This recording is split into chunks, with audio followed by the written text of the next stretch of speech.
और नेपाल से छोड़े गए पानी की वजह से पूर्वांचल के कई जिलों में राप्ती, घाघरा और सरयू नदी ने कहर मचा रखा है। लोग गांव से या तो पलायन करने को मजबूर है या तो घर की छतों पर रहकर गुजारा कर रहे हैं। अगर हालात यही रहे तो आने वाले समय में यूपी के कई जिलों में बाढ़ से बड़ी तबाही होने की पूरी संभावना है। देखिए,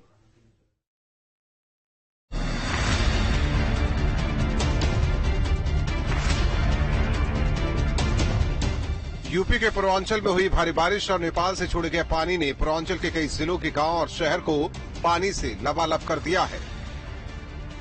हालात यह है कि पूरा का पूरा गांव ही खाली करना पड़ रहा है। खासकर यूपी पूर्वांचल के कुछ शहरों की बात करें तो गोरखपुर, जौनपुर और गोंडा के तराई क्षेत्रों का हाल लगातार बिगड़ता जा रहा है। पहले बात करते हैं गोरखपुर जिले की, जहां सैकड़ों गांव और शहर बाढ़ की चपेट में है। कुछ गांव ऐसे हैं जो पूरी तरह बाढ़ के पानी में डूब चुके हैं। शहरों के सीमावर्ती इलाकों में भी बाढ़ का पानी पहुंच चुका है, जिससे बलरामपुर, रामपुर, नया गांव, महेवा समेत 20 से ज्यादा इलाके बाढ़ में डूब चुके हैं। इस बाढ़ से किसानों को भारी नुकसान हुआ है। गोरखपुर से सटे हुए गांव हम लोग के बाढ़ एरिया है, बहुत ज्यादा दिक्कत होती है बाढ़ एरिया में। सरकार से यही निवेदन है कि इसको 4 फीट या 5 फीट ऊपर कर दे सड़क, दिक्कत खत्म हो जाएगी। फिर लाइट भी कट जाता है, बाढ़ एरिया में बहुत ज्यादा दिक्कत होती है। फिर नाव से आते जाते हैं, कोई शाम को 6 बजे तक आना जाना रहता है, रात में कोई आ जा नहीं पाता है। राप्ती का जलस्तर लगातार बढ़ रहा है, जिससे भटपुरवा, क्योटान, कोयली खास, मझरिया, बड़गो गांव पूरी तरह डूब चुके हैं। गोरखपुर के डीएम कृष्णा करुणेश ने मीडिया से बातचीत करते हुए कहा कि बाढ़ को लेकर सभी विभाग अलर्ट मोड पर है। सभी बांधों और रेगुलेटरों की दिन रात निगरानी जारी है। लगभग डेली 90 सेंटीमीटर 1 मीटर लगभग डेली जो बढ़ रहा है नदी का जल स्तर। और हमारी जो एचएफएल है, हाई फ्लोर सिस्टम जो है, उससे करीब 1.5 मीटर और बचा हुआ है, वरना उसको भी पार कर जाएगा। लगभग डेली 1 मीटर इससे जल स्तर बढ़ रहा है।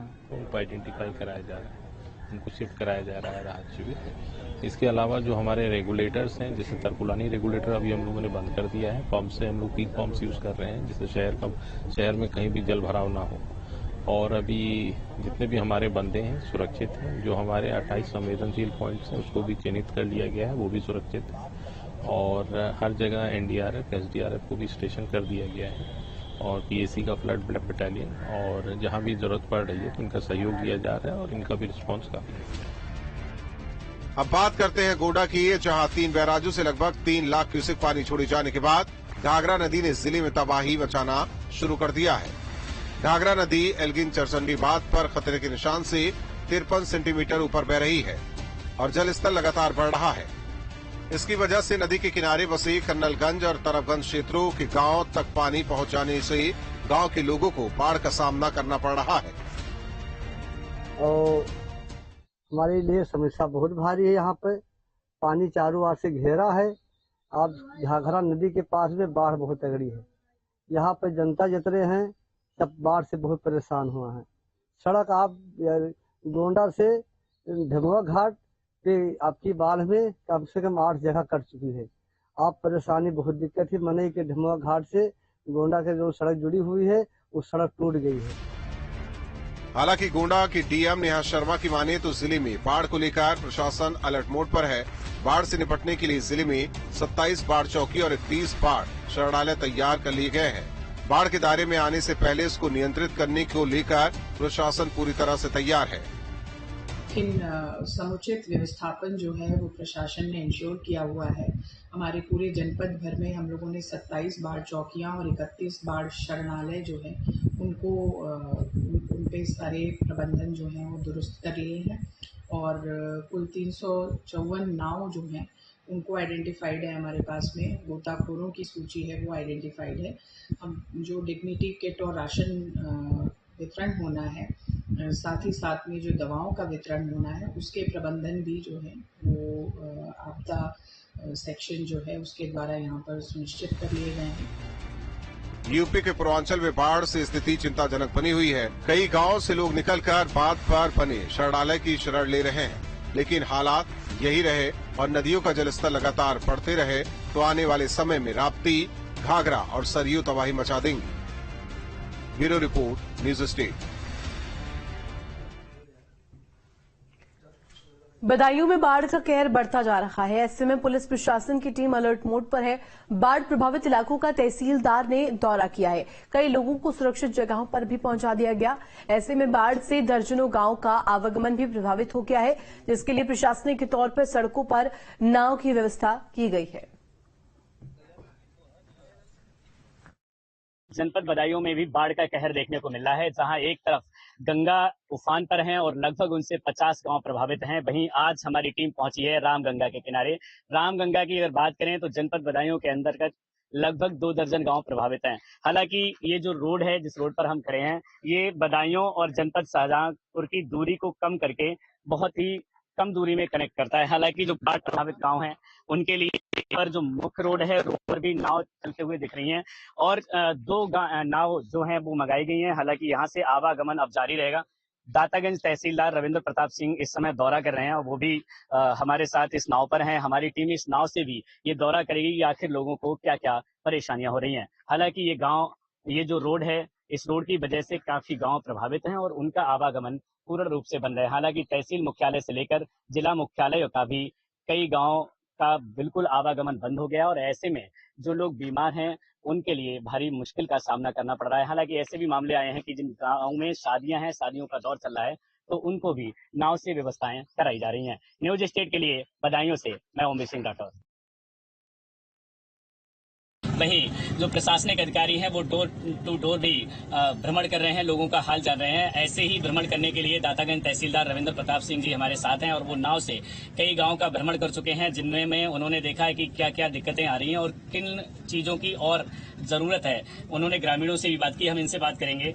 जी सर, जैसा कि आप अभी गाँव में पहुंचे थे तो कई गाँव का भ्रमण कर चुके हैं, क्या क्या प्रशासनिक सेवाएं दी जा रही हैं लोगों को? जैसा कि ये रात रामगंगा नदी में, चूंकि नगरिया खनू और ये कटकोरा से लिंक मार्ग है और रात जो है चूंकि पानी ये बढ़ा हुआ है इसमें, तो चूंकि मेन जो मार्ग था वो लिंक कट चुका था, तो इसमें जो है हम लोगों ने ट्रांसपोर्टेशन के लिए नाव की और स्टीमर की व्यवस्था की हुई है। 1-2 फैमिली जो अपने घेरों पर रह रही थी तो उनको भी सेफली शिफ्ट कराया गया है, जो नगरिया खनू में जो है शिफ्ट कर दी गई हैं।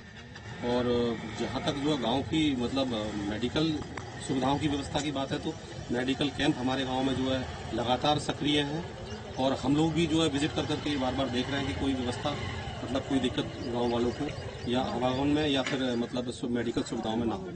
ऐसे में सबसे बड़ी दिक्कत आती है लोगों के लिए स्वास्थ्य संबंधी। तो जो बाढ़ में फंसे हुए गांव हैं, इलाके हैं, उनमें क्या व्यवस्थाएं की जा रही हैं? चूंकि जो बाढ़ प्रभावित जितने भी जो गाँव हैं उनमें लगातार हम लोगों की जो है राजस्व टीम और मेडिकल टीम जो है पहले से ही गठित है।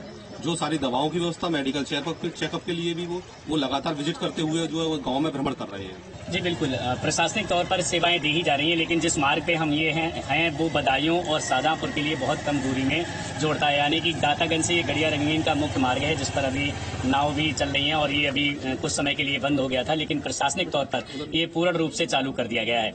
न्यूज स्टेट के लिए बदायूं से मैं ओमवीर सिंह राठौर। एक तरफ जहां लगातार भारी बारिश के बाद सूबे के कई जगह बाढ़ के हालात बन गए हैं, वहीं दूसरी तरफ सरकार और प्रशासन अलर्ट मोड पर है। राहत और बचाव कार्य लगातार जारी है। सीएम खुद पूरी गतिविधियों पर नजर बनाए हुए हैं। इसी क्रम में सीएम ने बाढ़ प्रभावित क्षेत्रों का दौरा किया और प्रभावितों को राहत सामग्री भी वितरित की है। देखिए।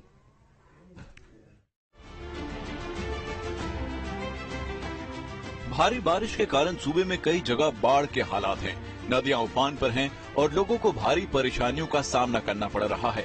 दूसरी तरफ राहत और बचाव कार्य भी जोरों पर है। सीएम योगी खुद लगातार बाढ़ प्रभावित क्षेत्रों का दौरा कर रहे हैं। सीएम ने श्रावस्ती में बाढ़ प्रभावित क्षेत्रों का निरीक्षण कर राहत सामग्री का भी वितरण किया। इस दौरान सीएम ने प्रभावित लोगों को हर संभव मदद देने का आश्वासन दिया है। पीड़ित परिवारों के प्रति मेरी संवेदना है, राज्य सरकार की पूरी संवेदना है, केंद्र सरकार की पूरी संवेदना है। बाढ़ बचाव के लिए सरकार के द्वारा प्रयास किए गए हैं, लेकिन जहां पर नदी की क्षमता केवल 30,000 क्यूसिक वाटर को वहन करने की हो, अगर अचानक 3 लाख क्यूसिक वाटर उसमें आ जाए तो स्वाभाविक रूप से सारी तैयारियां धरी की धरी रह जाती हैं। हम लोगों ने सभी गांवों में एनडीआरएफ, एसडीआरएफ, पीएससी की फ्लड यूनिट और स्थानीय स्तर पर नौकाओं की व्यवस्था भी की है। एक व्यवस्था की गई है बाढ़ चौकियां स्थापित हों जो समय समय पर सूचनाएं भी देते रहे। रेखा जी, 11 लोगों में आप भी थी। सुनने में आया है कि आपके पास मोबाइल था और आपके साहस ने सभी 11 लोगों का जान बचाया। क्या रहा उस समय का, क्या दिमाग में चल रहा था? सर, हमारे दिमाग में तो उस समय जब हम पानी के बीच थे तो मेरे पास मन में मेरे बहुत घबराहट थी, लेकिन इस समय जब यहाँ से टीम फोन लगाई मेरे पास, तब हमको साहस दिया कि आप बेटा घबराना मत, हम आपको किसी तरह से पार लाएंगे। तो मेरे मन में थोड़ा घबराहट कम हुई सर, मन को शांति मिली कि हमको पार लगा देंगे। लगभग 6-7 घंटे रेस्क्यू चला, क्योंकि जो टीम वहाँ थी, एनडीआरएफ की टीम थी, पीएससी की टीम वहाँ पहुंची थी रेस्क्यू करने के लिए। कितने लोग रहे होंगे जब वहाँ पहुंचे और आप लोगों को कैसा महसूस हुआ जब लोगों को आप लोगों ने देखा वहाँ पे? तो सर बहुत खुशी हुई कि मेरी जान बचा लिया, हम सबको सबसे भेंट करवा देंगे। सीएम योगी ने बलरामपुर में भी बाढ़ प्रभावित क्षेत्रों का दौरा कर लोगों को राहत सामग्री बांटी। अगर जनधन की हानि होती है तो जनहानि पर आपदा राहत कोष से 4 लाख रुपए की सहायता परिवारजनों को तत्काल उपलब्ध करवा दें। पशु हानि पर भी अनुमन्य सहायता उस पीड़ित परिवार को तत्काल उपलब्ध करवाने की व्यवस्था करवा दें। और यही नहीं, फसलों की भी जो नुकसान हुआ है, फसलों के नुकसान के लिए भी हमें व्यवस्था सुनिश्चित कराएं कि फसलों के नुकसान के लिए सर्वे करते हुए अविलंब वह पैसा भी उनके खातों में चला जाए जहां फसल को नुकसान हुआ है। यहां पर हमारे जनप्रतिनिधिगण बाढ़ बचाव के कार्य के साथ प्रशासन की पूरी मदद कर रहे हैं।